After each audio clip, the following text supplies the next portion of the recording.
porch is done externally. Internally obviously needs to be now all insulated and finished.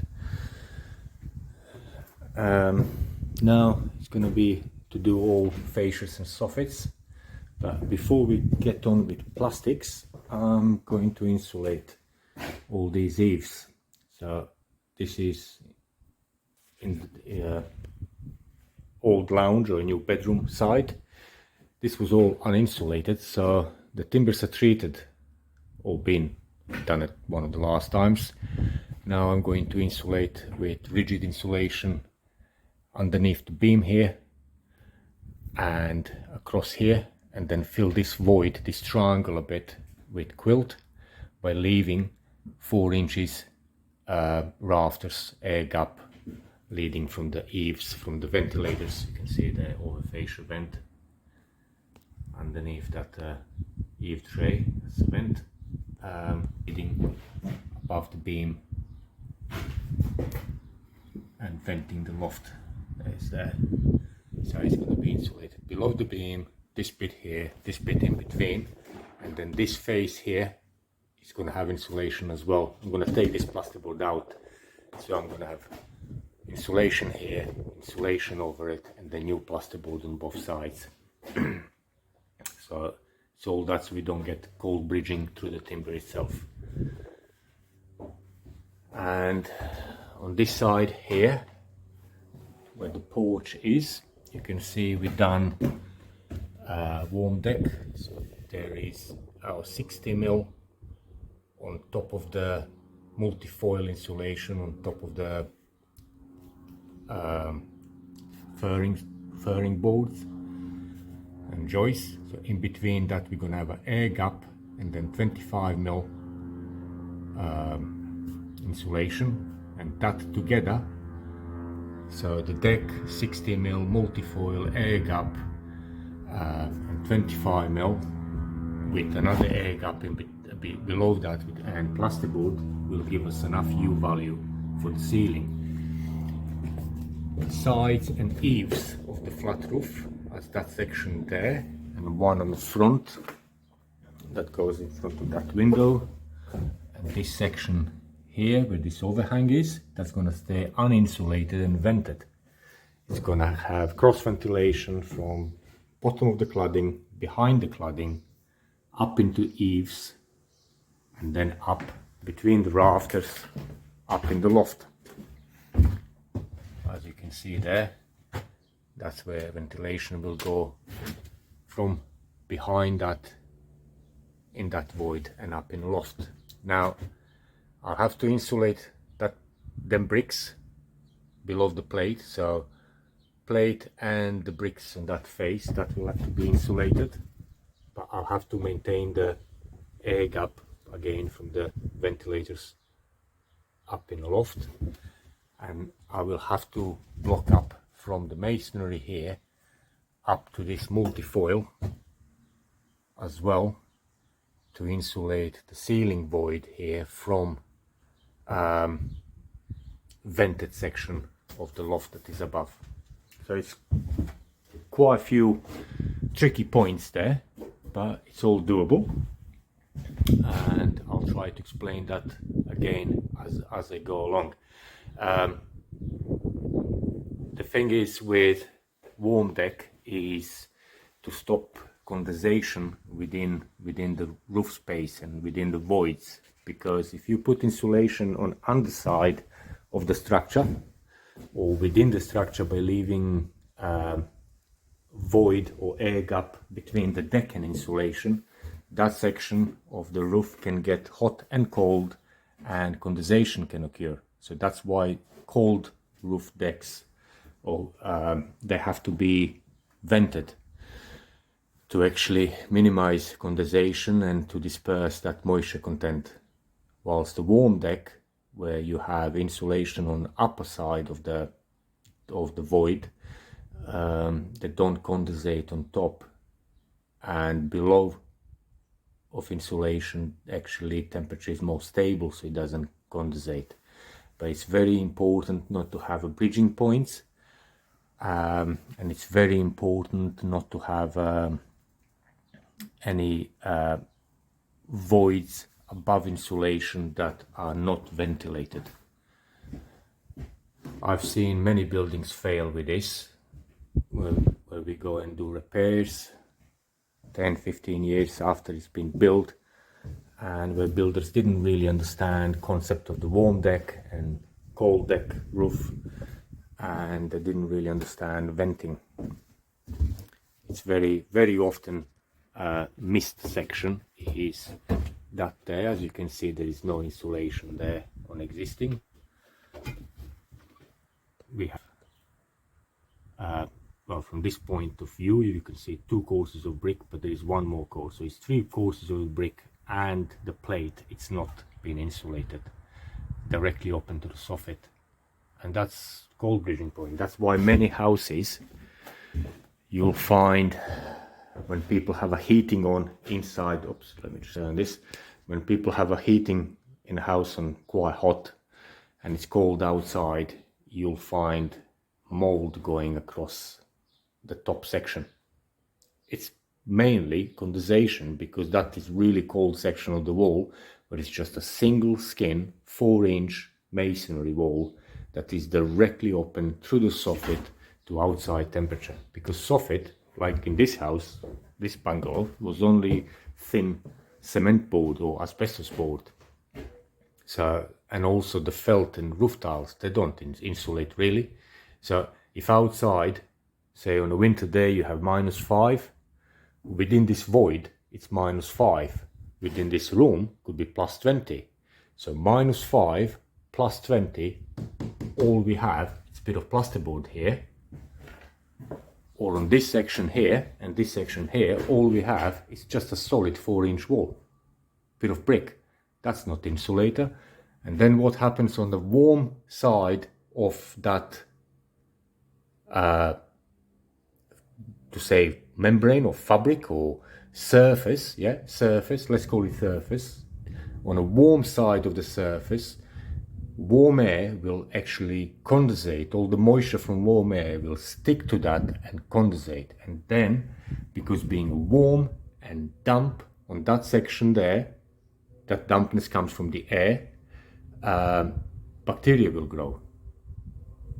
Bacteria, fungi, mold, anything.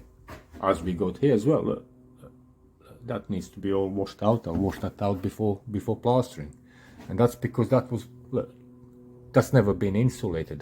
That's a concrete lintel straight open there to these bricks, to this void, and this used to be in soffit here. So there you go. That's a mold. People will say, oh, I got leaks around, I got damp. No, you don't have damp, you have condensation issues. Building is not being insulated properly and not being vented properly.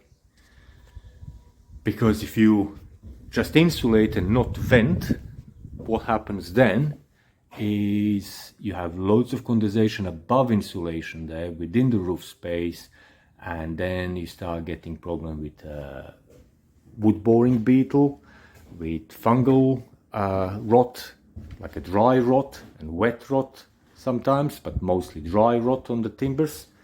It actually, timbers look, on a dry rot, timbers look like burned. I have redone or repaired some flat roofs in past where we've been taking the deck off and joisting underneath. It looked like they've been in fire. They're black and completely burned, and that is dry rot. That's where it's been condensating within the loft space, within the, sorry, not loft, flat roof voids, and not being vented. So I'll try to draw this out as well, because it might be interesting to some people to learn about venting and insulating spaces. And also I will explain as well later on in this clip how to calculate correct U values for roof spaces and the walls. Also, just to mention, if you remember when we done the footings and bit of masonry there, this is basically a structure that is going above it. This is the heaviest part of the structure now 4x2s, plywood and deck, and the cladding on outside, and on inside it's all gonna be now solid filled with insulation, overlaid with insulation, and just a plasterboard. So it's really a lightweight structure. It doesn't have much load on the footings and doesn't need massive footings. And yeah, so let's stay tuned and follow up how we're gonna insulate this. I'm gonna take this out and insulate this void first, and then I'm gonna get on the other side as well, and then we can do fascia and soffit on outside.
Now, one of the very important things when installing insulation with rigid sheets, it's tightness.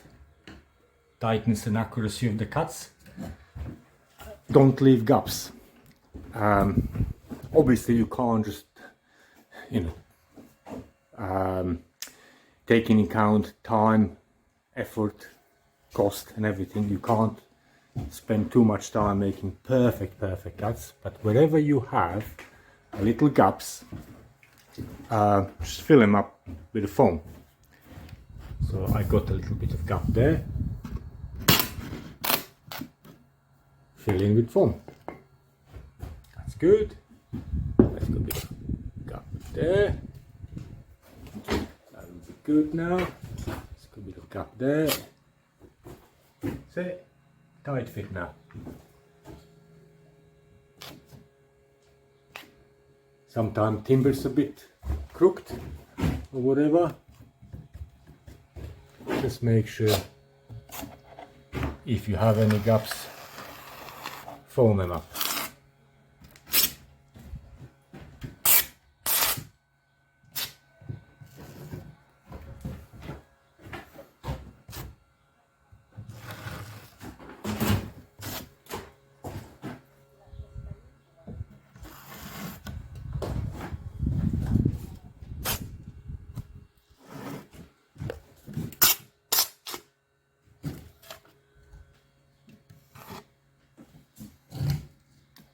Good. I've got this gap above the window. I'm gonna foam that up. It's just because window sits slightly below the joist.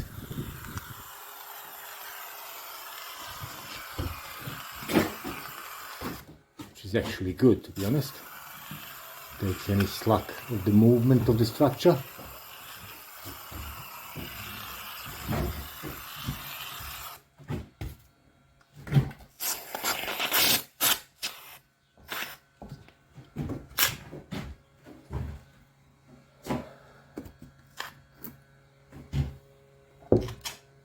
Right, that's it. That's now tight fit.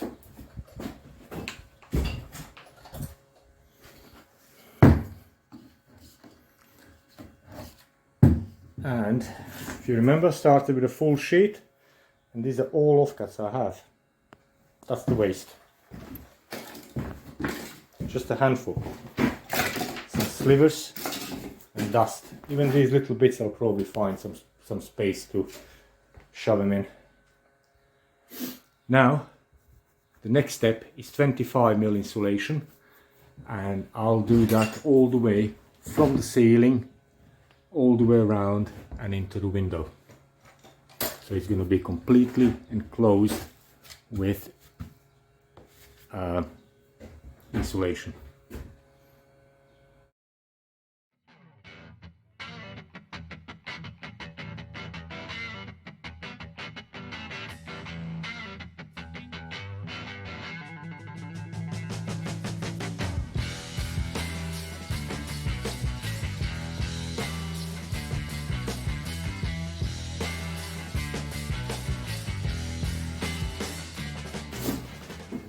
Right, the whole sheet is being used.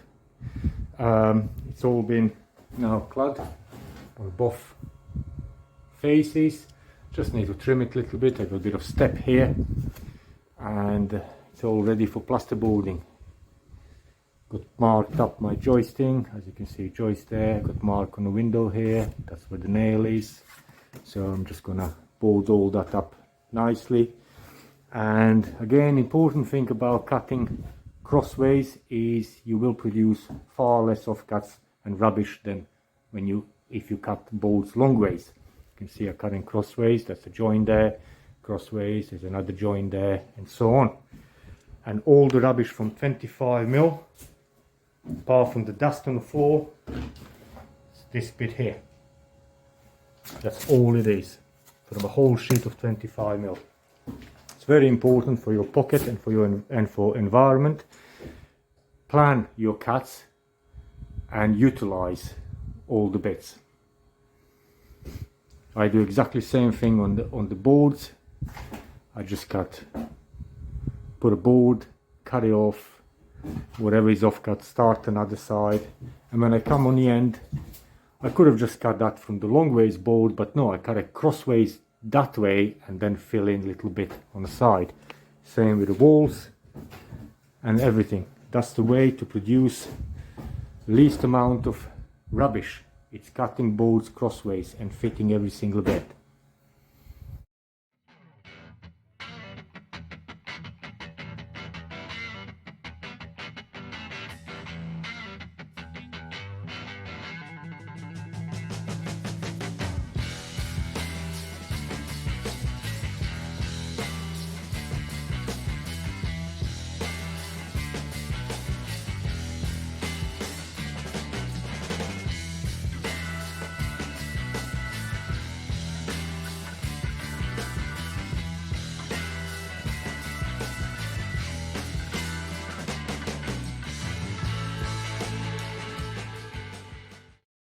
Right, now on the inside it's all insulated and boarded. Now I'm going to insulate from outside, from the soffit. I'm going to maintain the 4 inches air gap from the fascia and ventilator all the way up to the top of the plate, and insulate that triangle now above this insulation with 100mm cavity butts. They're here. And what we're going to do for calculations, I'll just try to turn this around. This number here is going to be important, which is R number. It's a thermal resistance of material, and that will be very important for calculating our U values. And this is our view from the soffit side. As you can see, that's the bit we just insulated from underneath. Now we have to fill in that void from top of the beam out to this corner here. And this is the way how it's insulated now, from the eaves all the way up to top of the beam. I'll have to clear up that bit there on top above the plate once I finish treating all the roof timbers above. You can see that air gap, and it goes from the above the window.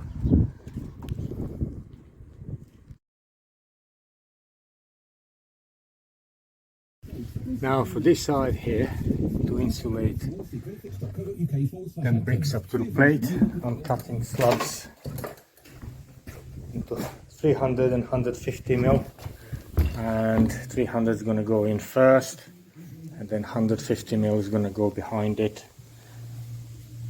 to follow the pitch of the roof. And here is how that arrangement looks like. So we got our air gap maintaining here between the rafters all the way to top. That's the first layer of 350 going down to the lintel, and then 150 mil goes in front of it, nice and snug. Now that side Thieves is insulated, and the other side over there you can see that bit of insulation sticking above this big window. Yeah, there, that's all insulated. Now I'm going to insulate across here and link up to that underside there. I'll leave a little bit of void above there because that section is supposed to be vented. This is our lay board, and that's part of the pitch roof. It's not part of this warm deck, so I'm going to insulate this section here and leave a bit of void there on top, and that should link up with a void behind this upright insulation that is just out there and should cross ventilate across there to void on the other side of this, as we can see that gap there. And after insulating these eaves, making sure there's no draft blowing through or anything, so we got our warm deck here, and that there is our break between loft cold roof and warm roof of the porch. Now I'm going to carry on and insulate here with 25 mil polyurethane insulation, by leaving air gap between that insulation and this multifoil, so, because that air gap as well will give us some resistance, thermal resistance, in achieving our desired U value. Again, it's very important to maintain that neatness of the joints. Right, that's our multifoil insulation up there. That's our gap in between. Now I'm going to fit this 25 mil below there.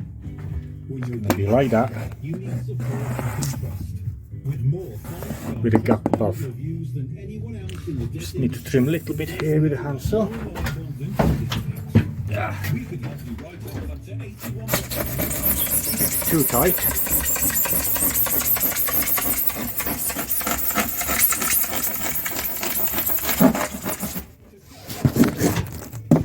Tight is good, but too tight is not. So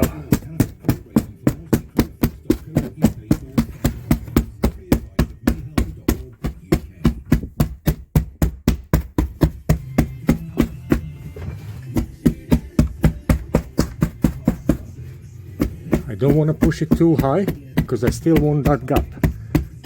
That gap above, it's very important. Same as this gap here, because this gap here, being completely enclosed, non-ventilated, as well, will give us certain thermal resistance, and it will help in calculating our U values. Because here we're going to have, on this flat roof, we're going to have plywood deck, then 60 mil polyurethane, then multifoil, then the air gap, then 25 mil polyurethane, then another air gap, then plasterboard with plaster. And all them are values. When they get added together, then we can calculate U value, complete U value of this roof. I'll show exact calculations once we finish insulating this.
I'm gonna tidy up on the front here.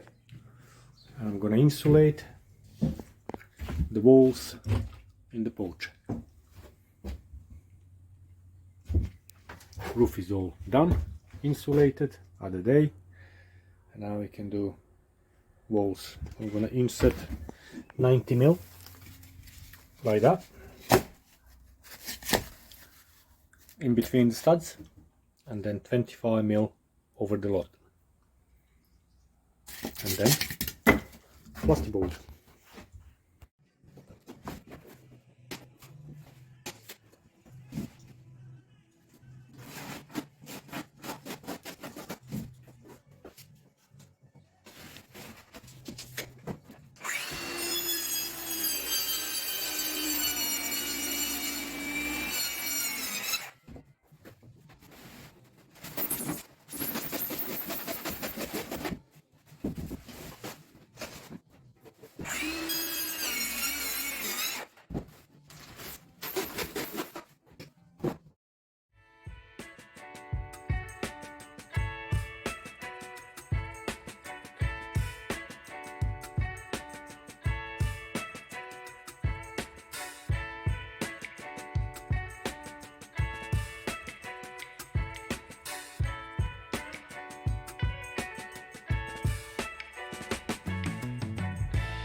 Right, dusty job.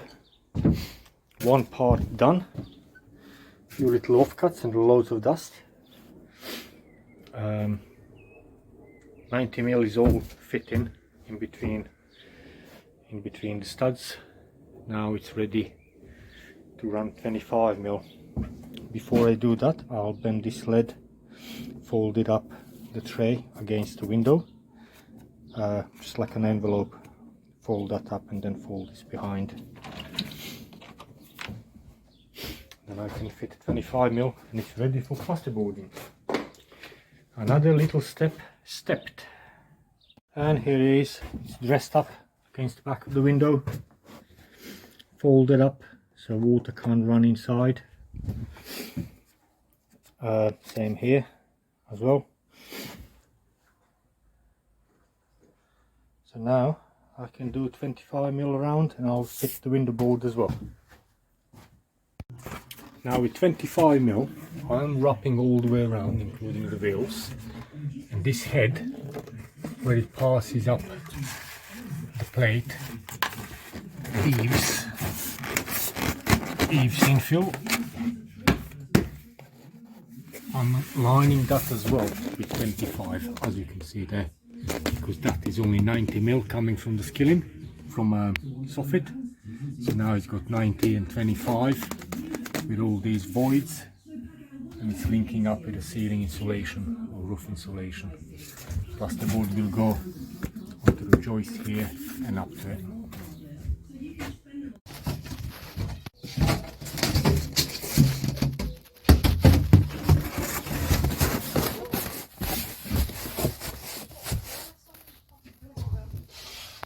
Right, hands up, my fault, bad calculation. I don't have enough insulation for that bit there. Everything else is done. It's all trimmed out. All reveals the lot. That bit there isn't. So I'll have to get some more for that. In the meantime I can just do a little bit of plasterboarding. I haven't got enough plasterboard for all of it, but what I got I can use it up.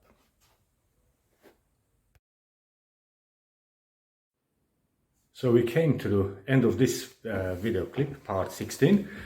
I hope you guys enjoyed it. Now I did promise calculations for U values.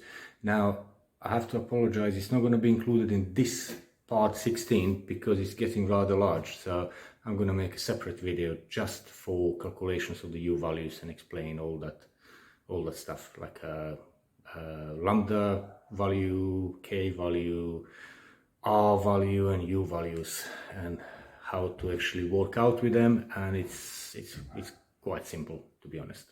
Right, stay tuned and well, look out for the new video. Thanks, all the best.